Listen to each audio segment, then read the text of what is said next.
Welcome. Welcome to the Travels with Tulsans, sponsored by the Friends of the Tulsa City County Library. And we have a special treat today because we have our president of the Friends Library. Roz Elder is taking us on a trip to Yellowstone, and Roz is assisted by her traveling partner, Anne. If you would like the information on becoming a friend of the Tulsa City County Library, we have some information on the back table. We would love to have you join the friends in supporting our 5-store Tulsa library system. And back there, we also have some coffee and water for you. I'm Giselle McDaniel, and we're glad to have you join us for the second of our 9/20/26 Travel with Tulsa presentations. Next week, we will travel to Morocco, touring the vibrant streets and landscape with Anitra Levenart. We want to thank the Rudisill regional staff for hosting again this year. Now, on to our program. How many of you have visited Yellowstone? Wow, quite a few. But I bet you haven't visited like Anne and Roz did. Roz is British born and came to the US with her parents when she was a little girl. She learned to speak French and frequently spoke French with her mother. Roz is married and has 2 daughters and 4 amazing grandchildren.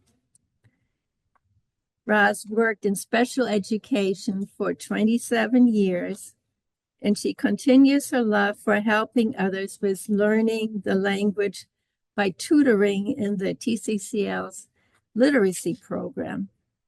Roz is also a certified Pilates and personal trainer. In 2003, Roz opened the Total Pilates Studio in Brookside, and her daughter is running it now. Roz has a love for movement and nature, and she shares this love with Anne, enjoying lots of walks and talks. Anne is a native Oklahoman, born and raised in Perry, which is 60 miles north of Oklahoma City. I'm not from Oklahoma, so I always have to look up where all those little towns are located. Anne moved to Tulsa after getting her BA in English from OU.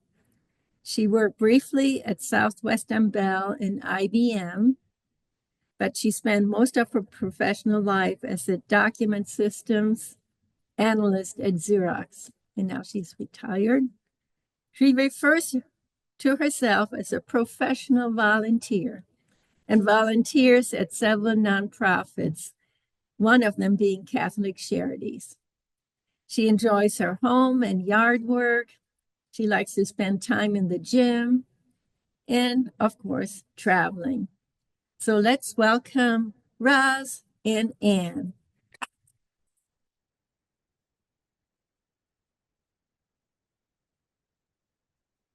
Wow, thank you very much. Thank all of you for being here today. And thank you for coming along as we kind of redo our Yellowstone trip. Why was it unique for us? Okay, so when we got there, we found out from our group leaders that out of the between 4 and 5 million visitors to Yellowstone, only about 1% actually get up into the hikes deep into the forests and so forth. So while most people see Yellowstone kind of low down on the ground, we got to see it from up here looking down, and it was fascinating. That's the big difference, and that's why we called it that. Quick story. You know how much fun it is to plan travel? You just get all excited and say, let's do this, let's do that. So Anne and I, the summer before, had gone to New Mexico on a road trip, and we had a ball. We had put on this crazy wild music. We'd get up and go where we wanted to go, when we wanted to go, see everything we wanted to see. We had so much fun. So when we decided to go to Yellowstone, we said, let's drive to Yellowstone. Now, this is before we looked at any maps.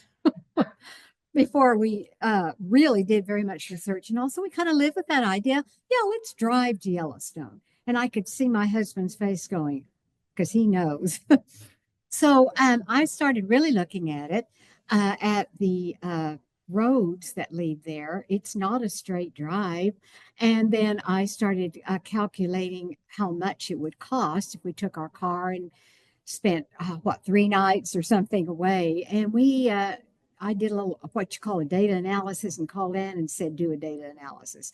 We did. And guess what? We decided to fly. We're both much cheaper, much less time. So that's a little background story on that. Anne is going to take you. We flew to the airport. Anne is going to take you into Bozeman and some things we did before we went to Yellowstone.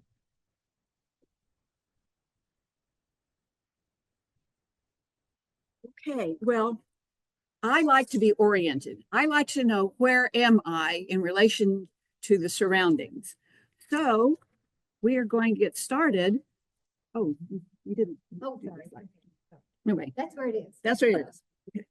Okay. It's not a straight line. Okay. So I'm going to talk about Bozeman and Gardner because both are important to this. This is the Bozeman Yellowstone International Airport. It's beautiful. It's wide corridors, beautiful wood, natural wood, stone. They have sculpture within it. It happens to be the busiest airport in all of Montana. It also happens to be the largest in all of Montana. And they're still adding on. They're constructing while we were there. So what I found amusing was that this is Bozeman Yellowstone International Airport. It's not in Bozeman. It's in Belgrade at the top left, which is a town of 15,000. And it's you drive about 15 miles into Bozeman through 2-lane roads. And when you get to Bozeman, you realize that Yellowstone is another 1.5 to 2 hour drive away. So it's not in Bozeman, it's not near Yellowstone, and it's international because just like Tulsa, it has a U.S. Customs office for cargo, but no passengers. So I thought, the name is important to everything. If this is downtown Bozeman, Bozeman has the largest airport, remember, but it's the 4th largest city in all of Montana. It's home to Montana State University, which has 17,000 students. So you can see it's a very happening place. Lots of outdoor recreation there. And they have a new thing we call them dude ranches. They call them guest ranches. So I thought was very nice. So we did arrive a day early so that we could make sure we didn't have any altitude sickness going from the plains to the mountains. I love this picture because it reminds me of Sapulpa, Oklahoma, Dewey Street. Most of these things were constructed in the early 1900s. The natural stone or the handmade bricks, the wide roads. This is their Main Street. And Roz and I walked Main Street. It was very clean, had a lot of interesting shops. And again, this reminds me of my hometown of Perry, Oklahoma, where all the buildings touched. You can tell that this is an old city and they have taken very good care of it. Now, Roz and I, in our travels, we don't go anywhere until we find the library. That's true. It was a new library, very active. They were doing exercising out on the lawn. You go inside, there were kids running around, and Roz talked to the librarian. So if you want to know about the library part, you have to talk to her. Now we were on our 2-hour trip to Gardner. And if you notice that arrow, that's where Gardner is. And if you just to the little bit of the right of the arrow, so the Gardner's in Montana and the rest of the park is in Wyoming. And I thought that was very interesting. And look at the bottom right. Look at the bottom right. That's how it's situated. That's how Yellowstone is situated in the three corners there. A little bit of Montana, a little bit of Idaho, and a whole lot of Wyoming. I don't want to leave anything out, so I'm going to say that Gardner has a population of 900 people. It's much more rustic, but it's got a very sweet, small town feel to it. This is one of the main streets in Gardner. You can see the old buildings again from like the early 1900s. You can see the cars, and in the lower left hand, you can see a kind of a gray stone structure there.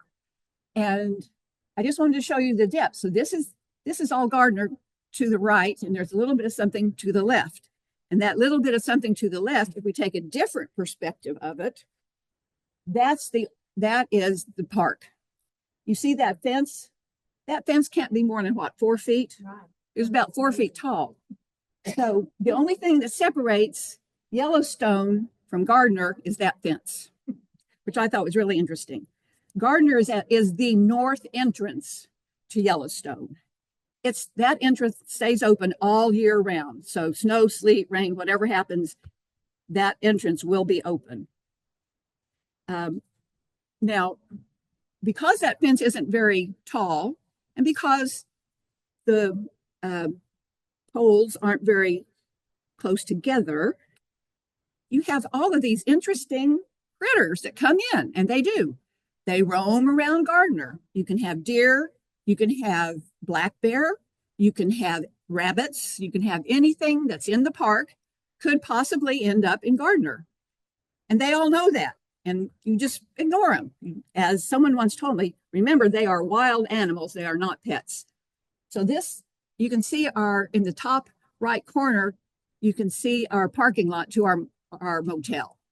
So these were just pictures of animals roaming around, these critters that just get through everything, and including these kind of critters. So I'll be giving you more information on the Roosevelt Arch later, but you never know what kind of critter is going to show up there.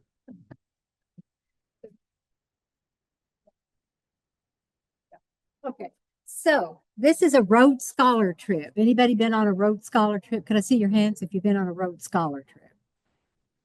Okay, okay. Why do I love Rhodes Scholar trip? Because you learn about where you are. This isn't gawk and go travel to me. It is learn and enjoy that. This trip was designed with 3 different paces. In fact, it's called Choose Your Pace. Yeah, Choose Your Own Pace, a walk on the wild side in Yellowstone. Our particular group had a total of 18 participants. And then we had 5 instructors. Now, the instructors, most of them came from the local universities and colleges around there. They knew what they were talking about. We had a geologist with us, a botanist. We had a historian with us. These are people that really have immersed themselves in that. And that's why I think this is my kind of trip. So out of that, as you said, we stayed in Gardner, Montana, Yellowstone, and Wyoming. You had 3 choices. Number 1 was the easy pace, where you would get into a van every day and you would travel someplace. You get out of the van, do a little short walk around there, get back in the van and travel to another place. It's great. There was a few people that really enjoyed that, and I'm glad they had that choice for them. It's wonderful. Then you had your medium pace, which you're going to get out there. You're going to go up high, about 8,000 feet is the top level. And you are going to hike all day. You're going to eat lunch out there and so forth. So it's a true hiking trip. The third choice, let's see what's next here. Third choice, is that that's not the okay, let me get yeah. Okay, I want you to see those mountains over there. The third choice is for those people that love to just climb, want to get up there to the top peak, which is about 10,000 feet in Yellowstone. Initially, being a runner and a hiker and blah, blah, blah, all that stuff, I wanted to do that third choice. Then I thought about it and I said, no, number 1, I want to be with Anne. She wanted the middle choice, and I really want to learn. So on that middle choice, they really do. Even if you're hiking, you're still going to learn because you've got those little microphones and whatever you call those little things you walk along. Yeah, those things. So I chose that one. I'm really glad that I did because it was amazing what we learned. The design of the trip, let me get back to, yeah, okay, there's that. There's that. There we go. So the design of the trip, we started out early. We ate breakfast at a local restaurant, or if we're going farther down in the park, we just took our breakfast on the van and ate it there. Then we got out and we started hiking as soon as we got there. I mean, we took off and we ate lunch on the trail. And then when we finished, we would, climb back in the van and either go back to Gardner and have supper there, or there were two cafeterias in the park, one at Old Faithful, that area, or Mammoth. There was, I believe that's right. It had another cafeteria, and we would just eat supper there. It was a strong pace for us, but I was personally glad about that. When we got home, we were tired. There was very little free time because they packed a lot of information into 4 days of hiking. So Anne's going to give you a little park history now.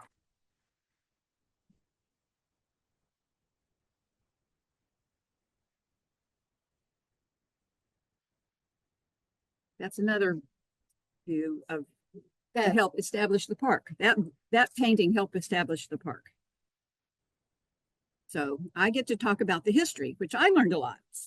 So as you can read, 10,000 to 11,000 years ago, indigenous people lived there, traded there, hunted there. And these obsidian cliffs were one of the reasons that they stayed around, because that obsidian, I learned, is volcanic glass.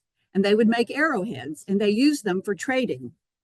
So that these arrowheads from these cliffs have been found as far away as the Mississippi Valley and state of Ohio. So there was much activity going on there. In the late 1700s and early 1800s, the Europeans began arriving in the area. And mainly they were mountain men and trappers. And they told of boiling mud and steaming rivers and petrified trees. And nobody really believed them. It was a myth. No, they maybe had too much moonshine or something. The word Yellowstone got its name from the Hidatsa tribe, Yellowstone River. This name referred because the Yellowstone River runs through the park, and there are yellow sandstones all through there. So they did have at least a native word for everything. In the late okay.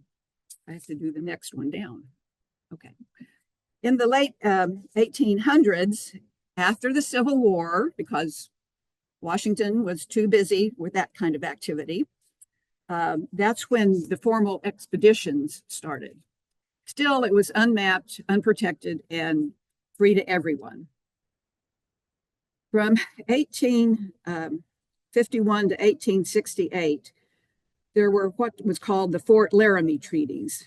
And in those treaties, the government agreed that the land in the Yellowstone area belonged to multiple native groups. It wasn't just one tribe. There was 8 to 12 different tribes that used this area. And of course, as we know in history, the 1868 treaty also created the Great Sioux Reservation, recognizing the Black Hills as Sioux territory. But very quickly after that, all of those treaties went away because gold was discovered in the Black Hills. So the next thing that happened, no treaties, but in 1772, they did, Ulysses S. Grant did say, this is going to be a national park. And you can see it's 3,470 square miles, pretty big. The turn page. But let's the Act of 1872 said it was meant to protect the area's resources from miners and lumber companies, as well as from lawless rural whites. You think maybe farmers or ranchers? And Indians. Those kinds of people were persona non grata. And then they maintained control of the park. And in 1886, the U.S. Army was brought in because nobody else had any money to manage the park. So the Army took control. Okay, let's talk about what about the Native Americans that were living there, because it wasn't regulated. So they could slip in and out pretty easily whenever they wanted.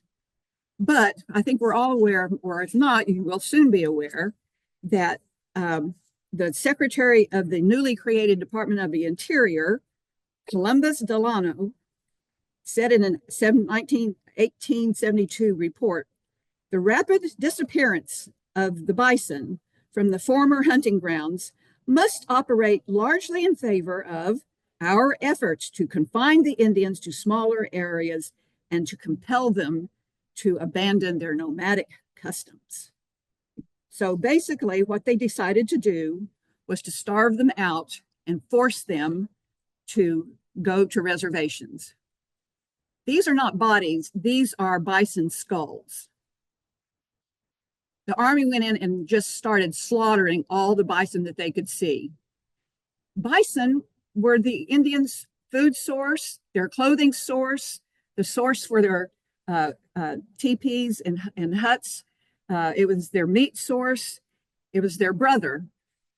Well, if you don't have your meat source, if you don't have the source for your other materials, yes, you get very hungry and you are very forced to move. And why? Why did all this happen? Because they wanted tourism.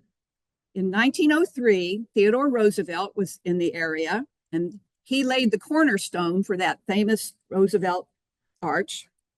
And from then on, tourism was on the go. I'm going to show both of these. So the one on the left is from 1908, and they're playing around in the thermal pools. And in 1910, they're petting the bears.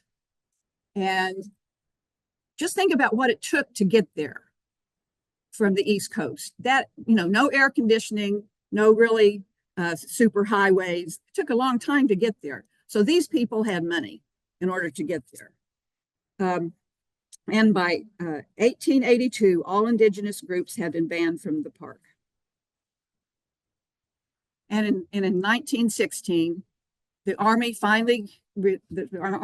relinquished control of the park because the National Park Service took over.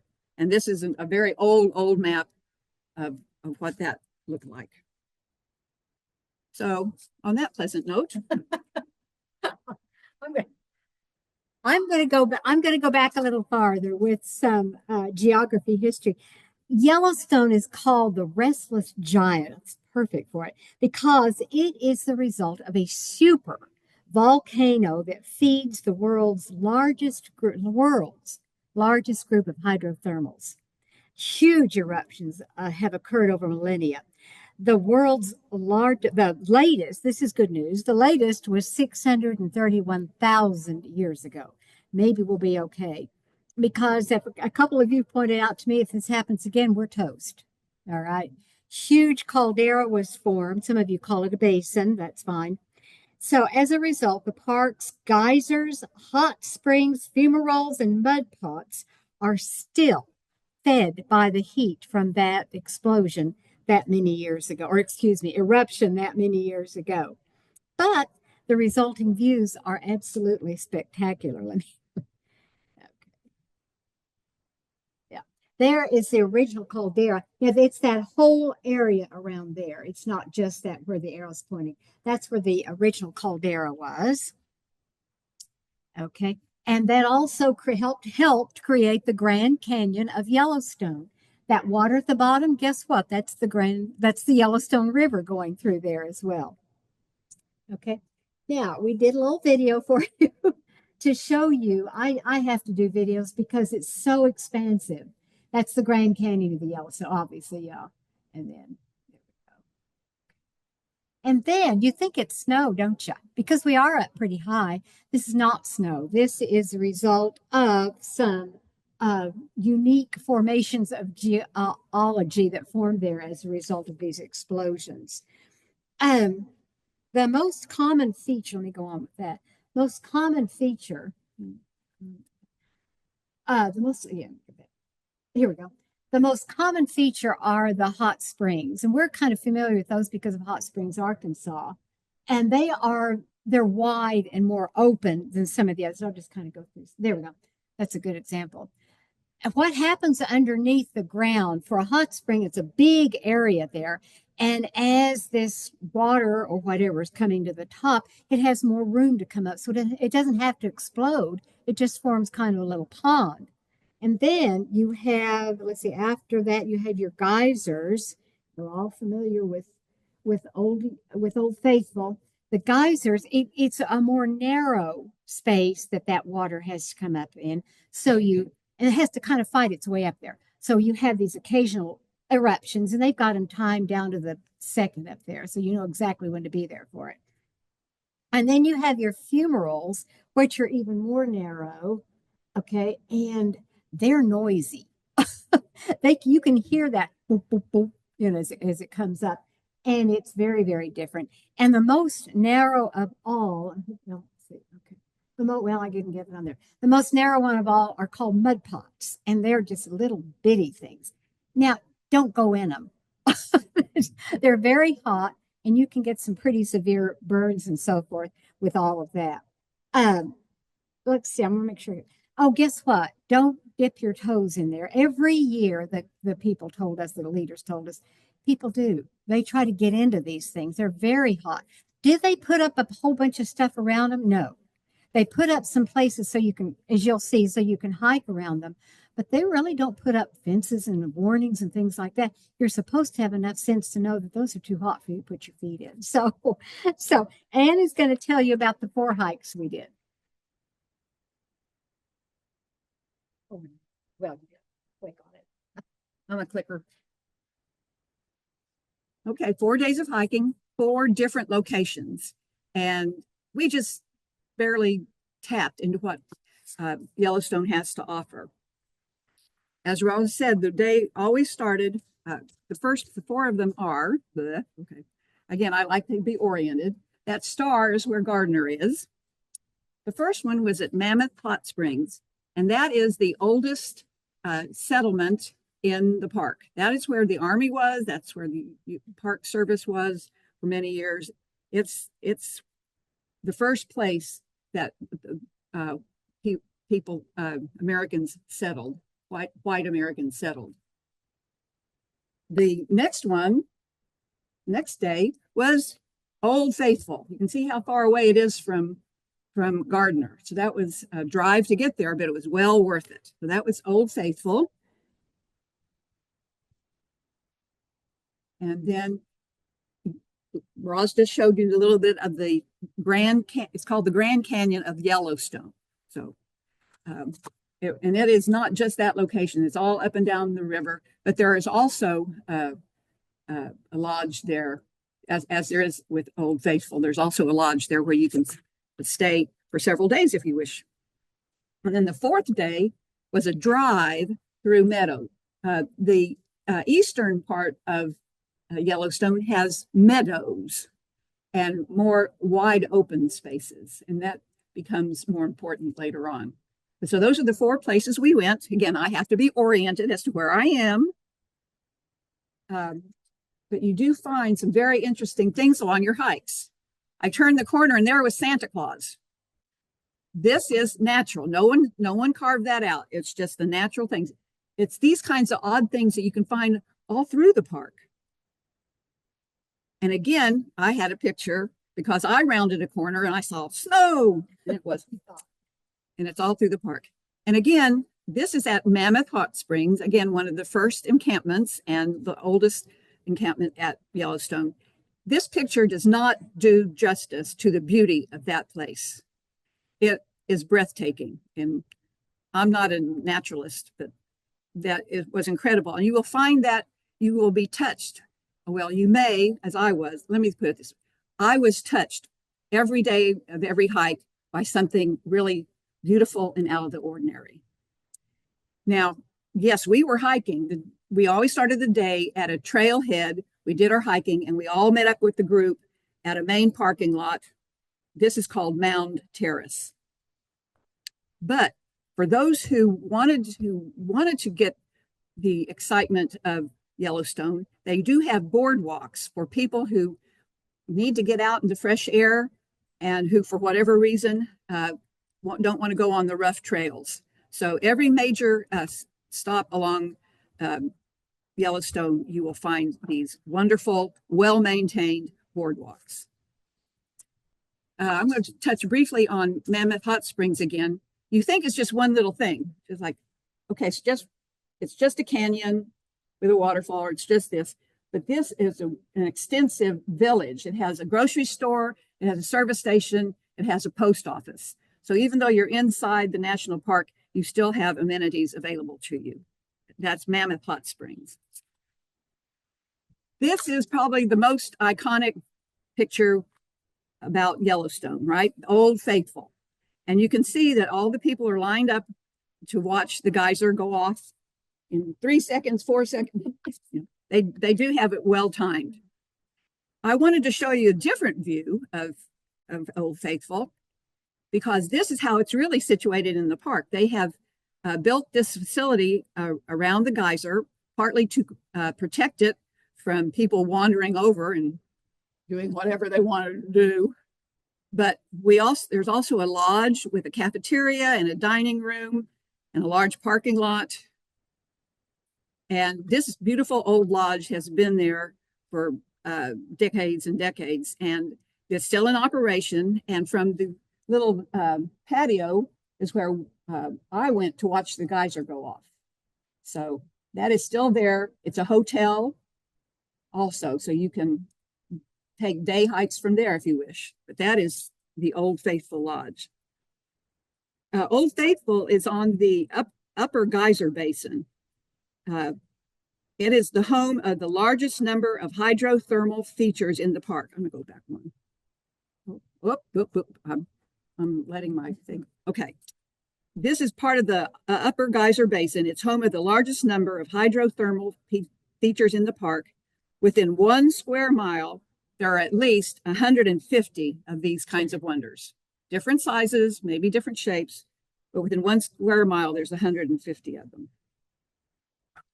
And then they have these strange creatures out there. And the reason I included this, so one day we were at the Grand Canyon, all bundled up. It was drizzling.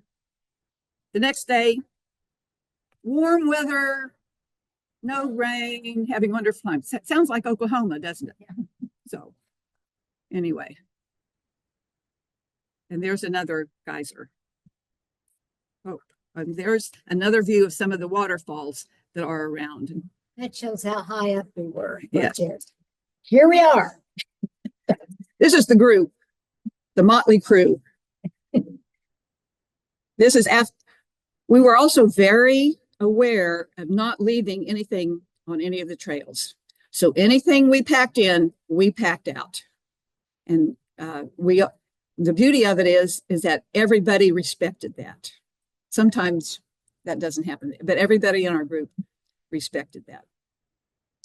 So, all right. Wildlife spotting. All right. Yellowstone contains more wildlife varieties than any other place in the United States. And I know some of you think, what about? This place has it because it's such a huge variety. If you're on a group hike and you saw how high up we got and you think there'd be a ton of wildlife there would see, guess why you don't see a lot of wildlife when you're on a hike with 10 or 12 people? You scare them away. They can smell you coming. So you're not going to see a lot of wildlife when you get up that high. that's just a sample of variety of the wildlife. And we saw just pretty much most of what you see right there. Um, what we actually saw, what am I doing here? Uh-oh. Don't need that. Why is it going? Why is it not going, Dara? Okay. I'll go back and then I'll go here and then I'll go here. There you go. Okay. So these are pictures. We could not get really good pictures because when we saw them, they were so far away. So the pictures you see are ones that we kind of had to find ourselves and put in this. But we actually saw some of these. And two, sometimes wildlife is moving quickly. A lot of people in the way, you can't get really good pictures. But I wanted you to see what we saw. Elk are so incredibly noisy. Apparently, we were there during their rutting season, and those bulls, oh my gosh. And I'm going to talk about some of this other wildlife in relation to what's going on there. And we also saw, oh, this is the Park Ranger Museum in Mammoth Hot Springs. And that critter that you see there, that elk you see there, pretty much rules the roost right there. Very noisy, not a bit bothered by all this traffic going by. This is the boss right there. So, what has happened? Oh, there's some pronghorns, and yeah, all kind. We did actually see both grizzlies and black bears as well. Moose. We saw all of this. This is my personal favorite. We were up high hiking and looked up in this tree that looked like it was bare, but at the very top it had a nest. It actually had some baby eagles in it. And we got to watch the parents flying in and out and feeding it and everything. And there was just something so magical about the way they catch the thermals and then they dive down to get something to bring home to their pets. So what happened with the wildlife, it's very macho to go out and kill a wolf, right? Well, guess what? They killed all the wolves. So if you kill all the wolves, what's going to happen with this enormous amount of bison, amount of elk, amount of deer, rabbits, you name it? They multiplied rapidly to the point there was no food for them because they ate it all. There was diseases running rampant among these herds. So what's the solution? You think hunting? No, not really, because you can't just go in a park and just loosely hunt. You're going to hit people too, with 4 or 5 million visitors a year. So they reintroduced the wolf into the park. It's controversial. Of course, anything you do like that is.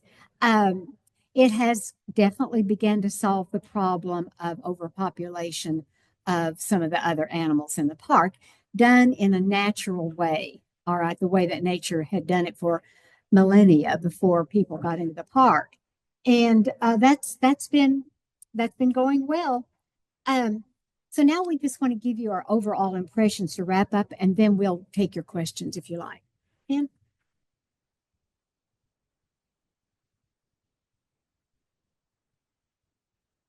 I have a confession to make.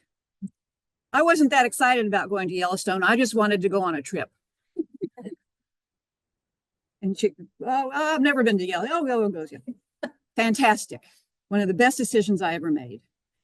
Again, it was full of surprises, things I wasn't expecting, history that I was semi-aware of, but not really. So if you have the chance, go to Yellowstone. Be prepared to spend at least a full day and get out of your car and walk around a little bit. Go on a boardwalk. See what might be around, because you never know what's around the next corner. so true. And unlike Anne, I've been on a ton of hikes. I've backpacked and all this kind of stuff. I could tell by the description of the trip it was going to be a good one, and it was. And the wonderful thing, I think, was the learning all about it and so forth. So I highly recommend, if you like this kind of thing, I highly recommend. A lot of Road Scholar trips are done like that, where you have a choice of how you want to do the trip. We're glad to take any questions. Let's see, I think that's right. Any questions that you may have. Yes, sir.